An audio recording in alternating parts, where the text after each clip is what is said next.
तो दोस्तों, क्योंकि सांस भी कभी बहू थी के आज के एपिसोड की शुरुआत एक कड़वी बहस से होती है। गौतम तुलसी के महान बनने के शौक और बच्चों के खिलाफ खड़े होने की आदत पर ताना मारता है। इधर हेमंत इसका विरोध करता है और जज साहब के सामने इसे तुलसी की बेइज्जती बताता है। तभी गौतम सीधे मुद्दे पर आता है और परी से पूछता है कि क्या उसने अपने पहले पति पर झूठे आरोप लगाए थे और क्या उसने रणविजय के लिए उसे धोखा दिया था। तो परी कबूल करती है कि वो रणविजय से प्यार करती थी और उससे शादी करना चाहती थी, भले ही उसकी माँ इसके खिलाफ थी। वो मानती है कि अजय के साथ उसने गलत किया था, लेकिन उसकी माँ ने उसके खिलाफ गवाही देकर भी सही ही किया था।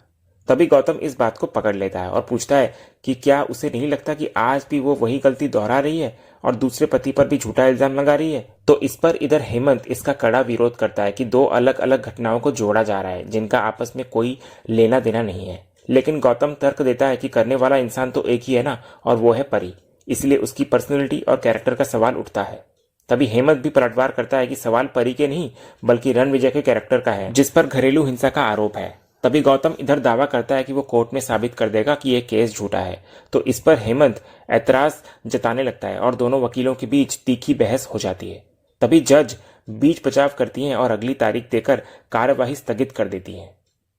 दूसरी तरफ हेमंत गौतम पर अपना गुस्सा जाहिर करता है, लेकिन गौतम बड़े बेपरवाह अंदाज से उसे रिलैक्स रहने और अगली बार बेहतर तैयारी के साथ आने का ताना मारता है।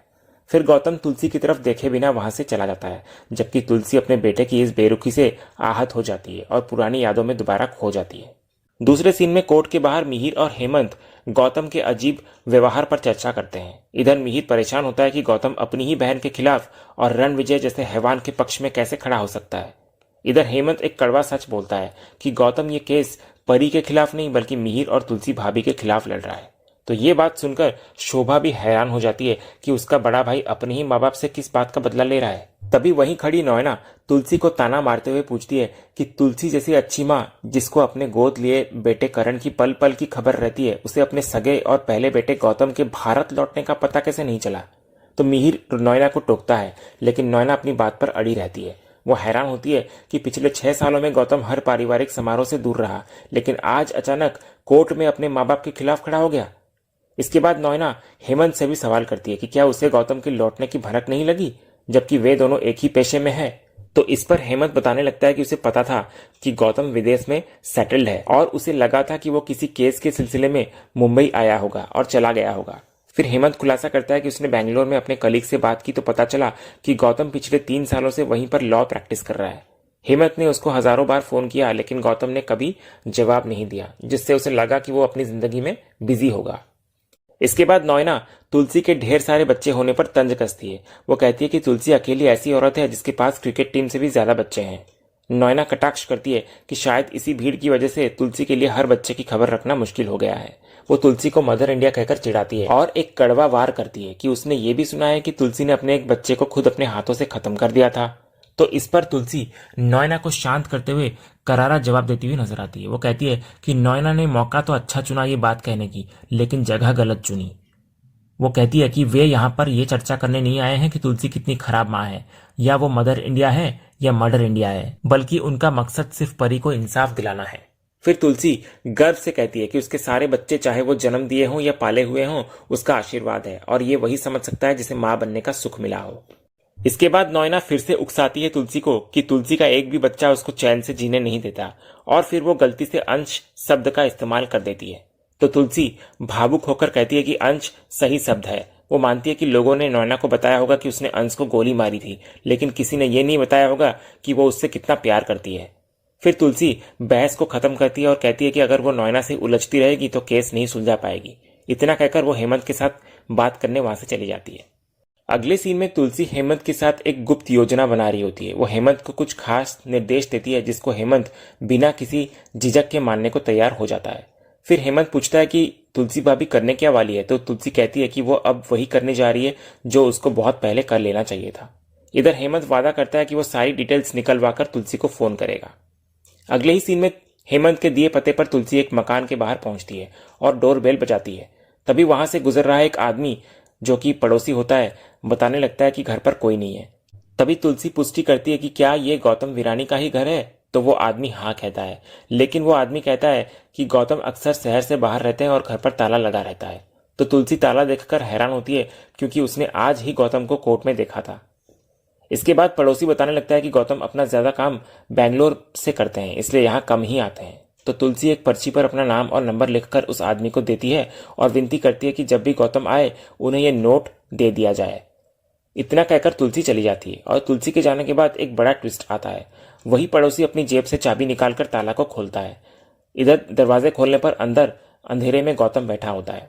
तभी गौतम उस आदमी को झूठ बोलने और मदद करने के लिए धन्यवाद देता हुआ नजर आता है। फिर पड़ोसी के जाने के बाद गौतम खिड़की से अपनी माँ तुलसी को जाते हुए देखता है और इमोशनल हो जाता है, जिससे पता चलता है कि वो जानबूझकर अपनी माँ से मिल नहीं रहा था। अगले सीन में अंगद और वृंदा इस बात से परेशान होते हैं कि गौतम आखिर रणविजय का वकील क्यों बना है। तो तुलसी उन्हें एक कड़वा सच बताती है कि गौतम सिर्फ परी के खिलाफ नहीं बल्कि अपने ही परिवार के विरोध में खड़ा है, यानी कि तुलसी और मिहिर के।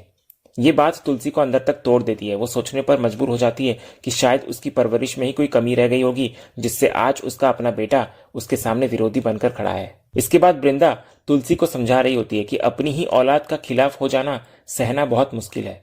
तभी इतने में अंगद का फोन बजता है, तो वो चेहरे पर तनाव लिए बिना कुछ कहे वहां से उठकर निकल जाता है। उसके इस तरह अचानक जाने पर तुलसी हैरान होकर वृंदा से पूछती है कि इसे अचानक क्या हो गया। तब वृंदा बताती है कि अंगद के मन में अभी भी परी के लिए गुस्सा है। उसे लगता है कि पिछले सालों में तुलसी ने जो कुछ भी दुख सहे हैं उसकी असली वजह परी ही है। तो तुलसी वृंदा को बताती है कि उसकी हालत के लिए परी जिम्मेदार नहीं है, बल्कि जिम्मेदार वो शख्स है जिसने उसे बीच रास्ते में छोड़ दिया, और खुद तुलसी भी जिम्मेदार है जिसने उस पर दोबारा भरोसा किया। फिर तुलसी वृंदा को समझाती है कि इस वक्त परी के साथ जो हो रहा है वो बिल्कुल भी ठीक नहीं है। ऐसे हालात में वो परी और उसकी बेटी को अकेला नहीं छोड़ सकती। तुलसी फिर साफ करती है कि यह फैसला सिर्फ परी के लिए नहीं बल्कि उस मासूम बच्ची की जिंदगी का भी सवाल है, इसलिए उसे उनका साथ देना ही होगा। तभी वृंदा पूछती है कि अब आगे क्या करना है। तो तुलसी बताती है कि उसने कोशिश की थी। उसने सोचा था कि गौतम के घर जाकर वो उसे मनाएगी और समझाएगी, लेकिन जब वो वहां गई तो गौतम अपने घर पर मिला ही नहीं।